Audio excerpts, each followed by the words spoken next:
बिस्मिल्लाहिर्रहमानिर्रहीम अस्सलाम वालेकुम everyone, welcome back to my YouTube channel. आज की इस वीडियो में मैं आप लोगों के साथ शेयर कर रही हूँ updated syllabus for law graduate assistant test यानी कि लॉ गैट।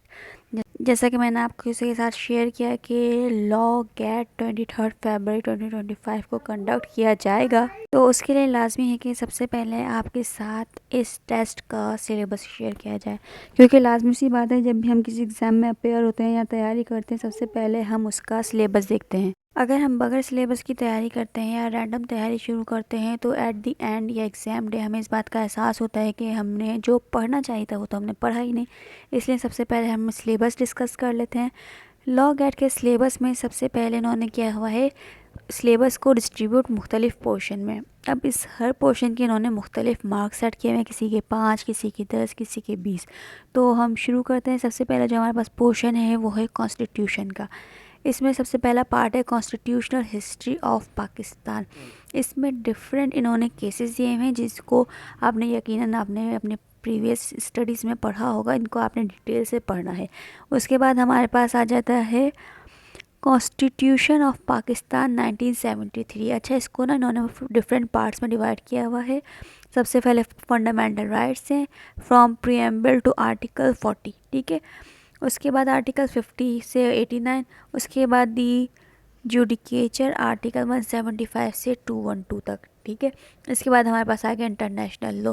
ये कॉन्स्टिट्यूशन का एक पार्ट है जिसको फर्दर 3 पार्ट्स में डिवाइड कर दिया गया है, ठीक है। इसके बाद हमारे पास जो दूसरा पोर्शन है वो है ज्यूरिस्प्रूडेंस का। अब ज्यूरिस्प्रूडेंस में क्या क्या आ जाता है? इंग्लिश, जिसमें है ज्यूरिस्प्रूडेंस बाय सर जॉन, और उसके बाद है दूसरा इस्लामिक ज्यूरिस्प्रूडेंस, ठीक है। उसका तीसरा हमारे पास जो पोर्शन है वो है सिविल प्रोसीजर कोड का, ये भी पूरा एक सब्जेक्ट हुआ करता है। उसके बाद है क्रिमिनल लॉ।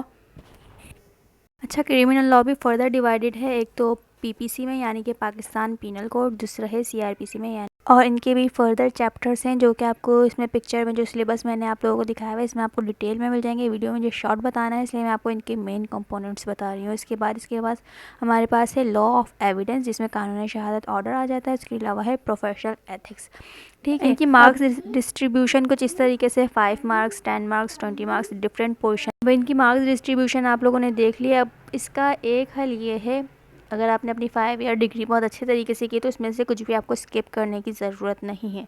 लेकिन इसका दूसरा हल ये है, to be on safe side, अगर आपको जैसे लॉ ऑफ एविडेंस आपको मुश्किल लग रहा है या प्रोफेशनल एथिक्स या क्रिमिनल लॉ, जो कोई एक पोर्शन आपको बहुत ज़्यादा मुश्किल लग रहा है और टाइम कम है, तो आप क्या कर सकते हैं, किसी भी एक पोर्शन को आप स्किप कर सकते हैं। लेकिन ये ऐसा नहीं है कि आपने एक पोर्शन स्किप कर दिया बाकी करके चले गए।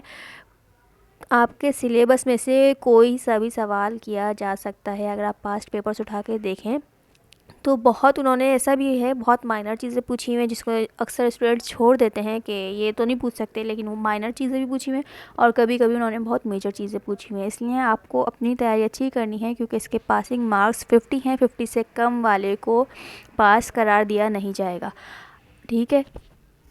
इसलिए बेहतर है आप अपनी तैयारी अच्छी से करें। आपने अपनी 5 ईयर डिग्री कंप्लीट की हुई है, इसमें कोई भी ऐसी चीज़ नहीं है जो आपको ना आती हो। बहुत अच्छे से तैयारी करके आप लोगों को एग्ज़ाम देने जाना है और इंशाल्लाह आप सब कामयाब होंगे। Thank you.